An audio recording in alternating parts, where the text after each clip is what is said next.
Hi, my name is Zach Norman, and I'm the trainer here at Doggy Lawn and Bark Potty. We're going to get your dog trained. First thing you need to know is this process is safe. Your dog is in good hands. We've been doing this for 14 years, and the process works well, and no dog has ever been harmed in this process, okay? So you're safe and in good hands. And this process is not hard. It can be time-consuming in the beginning, but it's not hard. It's basically like, I like to say this, that if I asked you to throw a ball in the air and catch it, you'd say, okay, that's easy. If I asked you to wait 36 hours and throw a ball in the air and catch it, you wouldn't say it's harder. You just say it took a lot longer, all right? So it can be time consuming, right? We're going to go through that. I'd like you to think of the training in two distinct phases of training. One is focus training and the other is casual training. Focus training is for getting the dog to just basically understand the trick, and casual training is to reinforce it once they do. Let's talk about focus training first, okay? In focus training, we do it in these lengthy sessions. Because they're lengthy, we're not doing it all the time. We're not training all the time, all right? So like, for example, before we're training, right now, I want the unit away from the dog. So if you put the dog in the pen with the dog, and you're hoping the dog uses it and the dog's not using it, take it away, put it under your bed, all right? You say to yourself, I'm gonna do a focus training session. I'm gonna do my first official focus training session tomorrow. It can be on Sunday. It's your day off. You're gonna need a day to think about this, okay, to make it work. The night before you do it, the dog goes in the crate. Okay, we're gonna talk about not using a crate in a second. But your dog goes, you're gonna see why a crate it becomes important in a minute.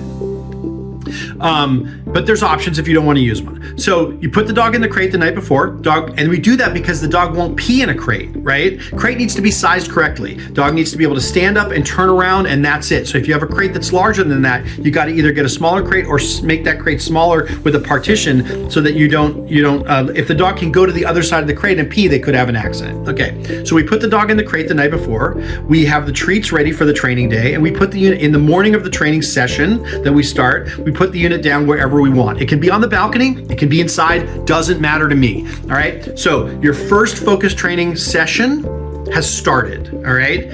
You take the dog at 8 a.m. or whenever you get up, you go to the unit, you say go potty 10 to 20 times with the dog. If the dog looks at you funny, you put the dog back on the unit, you say go potty. If the dog lies down on it, you pick the dog up, you say go potty. If the dog wanders off of it, comes back, you grab the dog, bring it back, you say go potty. You do that 10 to 20 times. Guess what? Dog's not gonna go. It's okay. The dog doesn't know the trick yet. Don't worry about it. Dog goes back in the crate.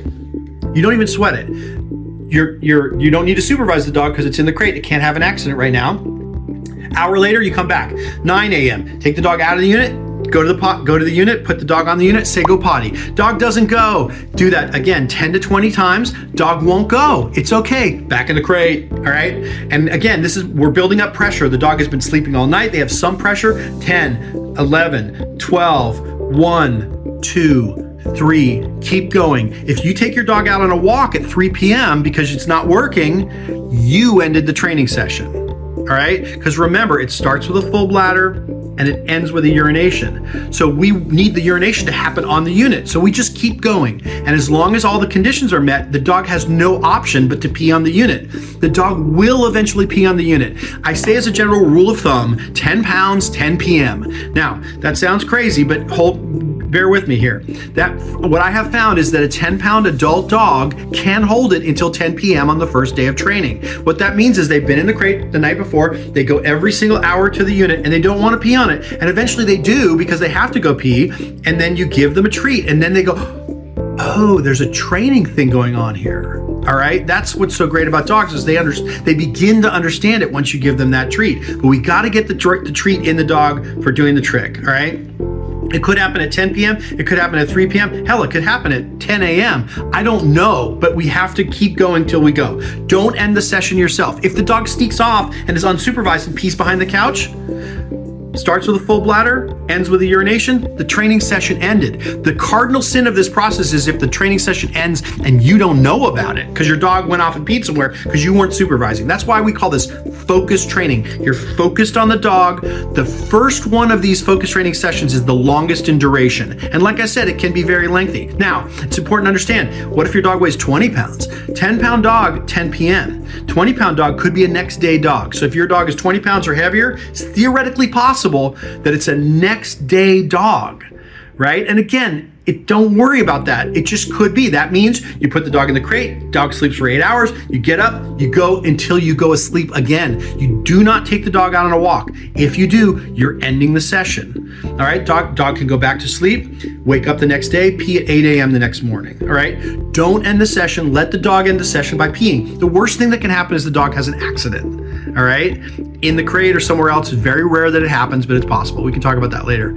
Anyway, but what I found is you outweight the dog will eventually go. The first training session is the longest in duration. The next one takes less. So let's say you got a 10-pound dog, goes at 10 p.m. Hell, let's just use the example of a 20-pound dog. Dog goes at 10 a.m. on the second day. The next training session, dog goes at 3 p.m. on the first day. Dog goes at 11 a.m. the first day. On the next session, next session, you wake up in the morning and something magical happens. Let's say it's the fourth training session, right? You wake up, you take the dog to the unit, dog goes, I got this, and just pees immediately, 8 a.m. That's when you're in casual training. Okay, so we've gone over focus training. Focus training happens in sessions, all right? When you're not training, the unit is put under the bed or away somewhere so the dog doesn't have access to it, so we don't have those bad behaviors starting, and it's gonna take a few of them. Each one's gonna get shorter and shorter and shorter. Okay, casual training. Now, the way casual training works is once you've woken up that morning on that day and you said, go potty, and the dog just went without any hullabaloo or fuss, you keep the unit down. Now the dog can have casual access to it, unsupervised access. So that means you can keep it down wherever you want. In the pen with the dog, out on the balcony, I don't care. In the kitchen, I don't care, right? Dog just goes to it. You take, every morning you wake up, take the dog to the unit, you say go potty, the dog goes, okay? Every single morning, and you give it a treat. Keep a bag of treats nearby. You or anybody in your house can do this, but you do it every single morning. Now, does this mean you can't take your dog on a walk in the morning? You can, but after you take the dog to the unit, you say go potty and give the dog a treat. I want you to think about getting 1,000 treats in that dog, okay? Every single opportunity. If you're walking by at 4 in the afternoon and you see the dog using it itself, because it has casual access to it now, give the dog a treat. Right? We want to just give it, if you go on vacation, it's fine. Have your house sitter or whatever, reinforce with giving that dog a treat. So train the people around you how to give this dog treats for doing the trick.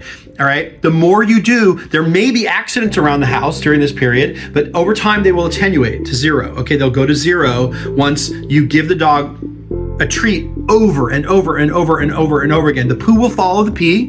Don't worry about that. So if the dog is not pooping exactly right, but peeing correctly, just keep doing it, reinforcing it over and over and over again, and the poo will follow in my experience, okay?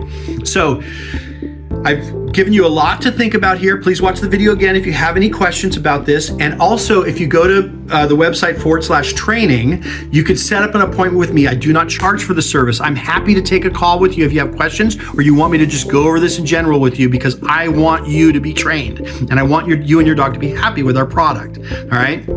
So I'm willing to take the time to get you and your dog trained on this, all right? It's a pretty straightforward process, and I want you to realize don't think of it as being hard, but it can be time consuming in the beginning, and that's it.